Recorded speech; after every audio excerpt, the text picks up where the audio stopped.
Bonjour à tous, aujourd'hui je vous fais un petit tutoriel sur la retouche portrait sur Lightroom.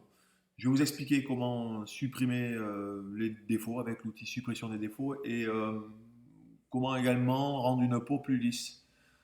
Donc j'ai pris pour exemple cette photo avec la belle Nathalie Portman, mais qui sur cette photo en fait vous allez voir, j'ai trouvé sur internet, je trouve que voilà, ça n'a même pas trop en valeur, elle a quelques boutons, donc on va essayer justement de supprimer ça dans un premier temps et de redonner un petit côté un peu plus esthétique à la peau. Alors la première chose que je vais faire, alors si vous n'avez pas de tablette graphique, vous pouvez utiliser la souris, mais c'est vrai que sur cet exercice-là, c'est quand même bien pratique la tablette. Donc je vais sur cet outil ici, et là je vais chercher les défauts. Donc commande plus pour faire un zoom dans l'image, et là j'ai plus qu'à cliquer, et j'ai mes petits points d'ancrage qui apparaissent un petit peu partout. Donc là, la démarche risque d'être assez longue. Donc je vous donne rendez-vous dans quelques minutes pour reprendre le tutoriel. Voilà, j'en ai terminé maintenant avec la suppression des défauts. Je vais passer au lissage de la peau. Donc je termine, je vais sur l'outil pinceau de retouche.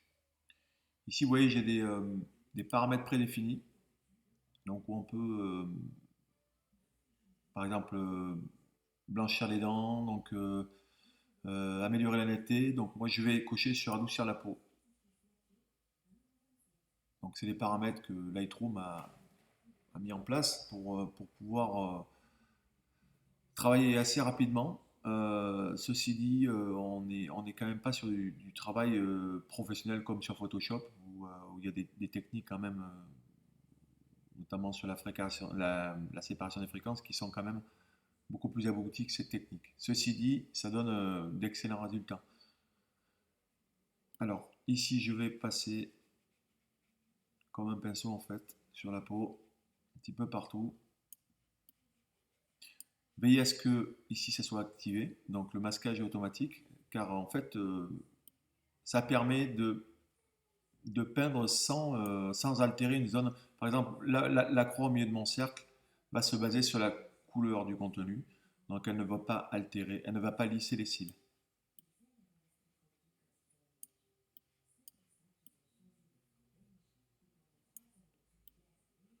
Donc pour naviguer dans l'image, j'appuie sur la barre espace, je maintiens.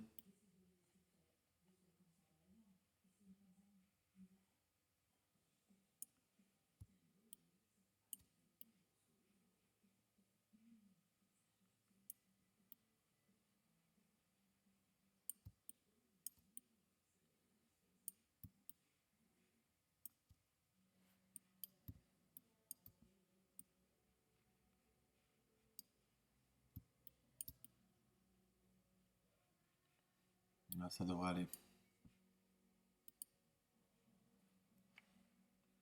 Donc maintenant, on va voir la comparaison. L'image d'avant, l'image d'après. Vous voyez qu'il y a quand même une énorme différence. Euh, donc, on arrive à obtenir un résultat tout à fait honorable. Il y a des fois, on voit des retouches sur Photoshop qui justement abusent sur le flou. Là, on a vraiment quelque chose d'intermédiaire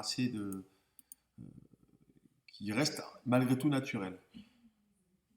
Donc voilà, j'espère que ce tutoriel vous a plu et je vous donne rendez-vous dans mes prochaines vidéos. À bientôt.